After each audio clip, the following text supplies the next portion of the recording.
Hello friends, in this video we'll try to solve a problem which is count and say problem from LeetCode, and we'll try to solve this using Java. So here I'll provide the link to the problem statement in the description of the video. Here a count and say sequence is defined as follows. The nth sequence has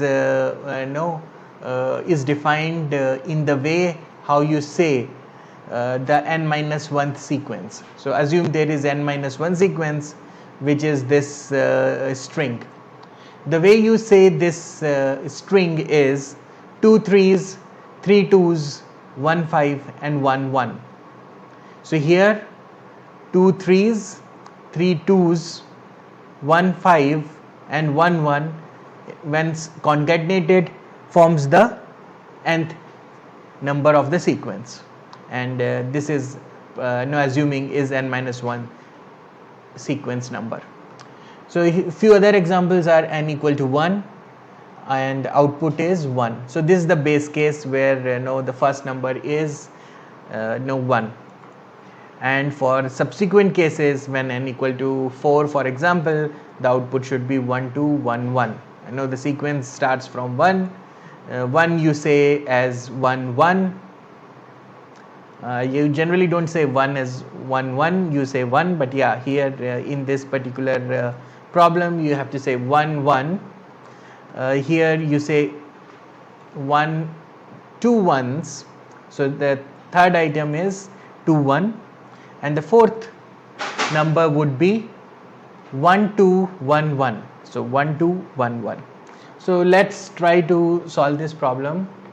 On the right side we'll write the code, and we'll apply simple logic, because here I see we can iterate over the previous sequence and make a count of each of the characters, and once you see a new number you reset the count, and then you kind of keep appending the count and the number or the character which you have encountered. So here they have said that the problem will have n which is ranging from 1 to 30. So let's start. So here we have to return a string. So I'll create a string to return. We can say this is a sequence which is this string.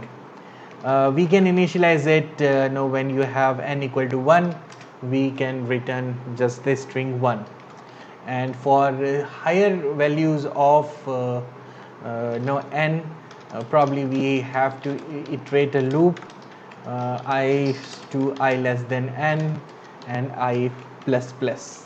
Okay, since we are starting our sequence from first, so we can, instead of 0, start from 1. Now next is we have to look into the first character. So sequence dot char at whatever is the ith minus 1. Okay, this will give you first character. Okay, now n is your sequence number. Okay, so yeah, this is your you can we simply look into the first character sequence at character at 0. Let's store this value in a variable called ch, and yes, you always have to look whenever you start for a new sequence, you will not start from whatever is your I, you will always start from 0th element of the string. So that's why this has to be sequence dot character at 0. Now next thing is we have to return a result, which could be I would have to say next, and where we will append the count and the character. So I can use string builder because that makes it more memory efficient.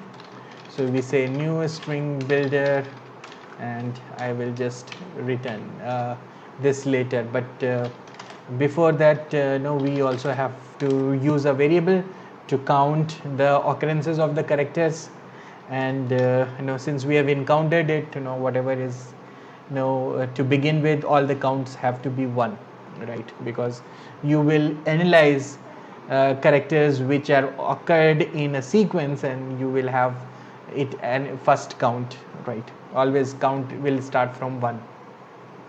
Now we have to loop over the rest of the sequence, so I will use j equal to 1 and then I will say j sequence dot length. So this is first character, 0th character we have already considered, and we'll try to match 0th character with the rest of the characters, and then we keep incrementing it.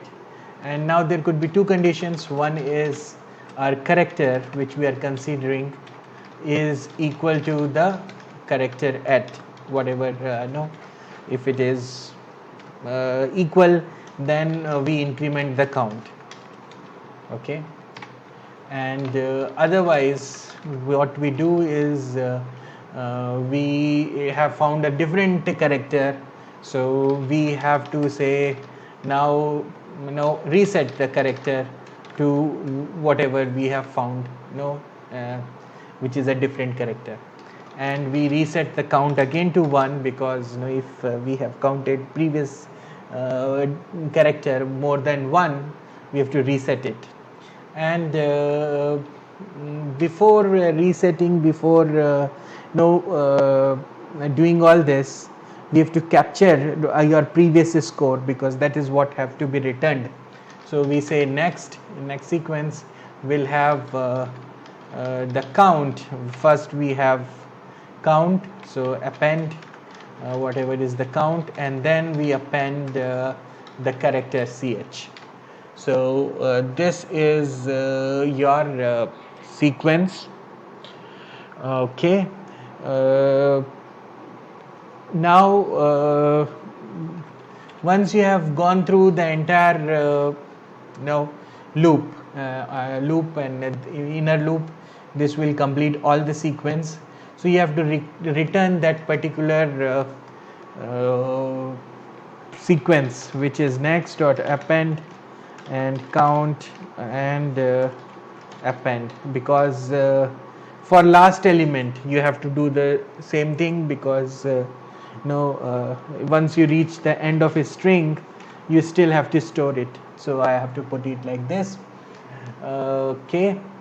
And once you have this, so you update this as your new sequence.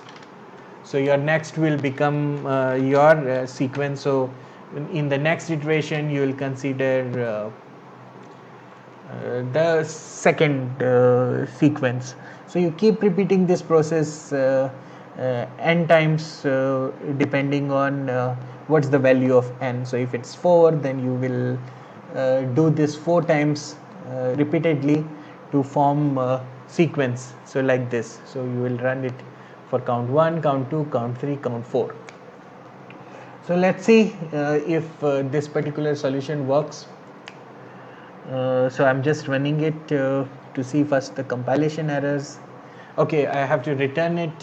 So once you are out of all the iterations, so this inner loop for here, and then this is the outer loop. So once I'm done with this, so I have to say return, and what I have to return is here sequence, because that sequence whatever is the last value of the sequence we return. So let's see running it.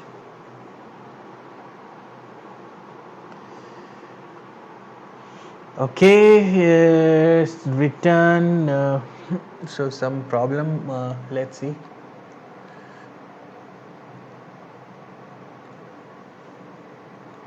Okay, so here is our method. This is okay, this is I've put one level here, so just a typo.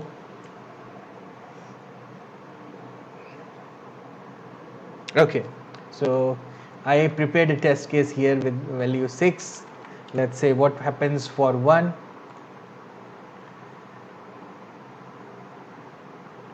One is running 1, checking the base case. Then let's check the second case, which is you have n equal to 2.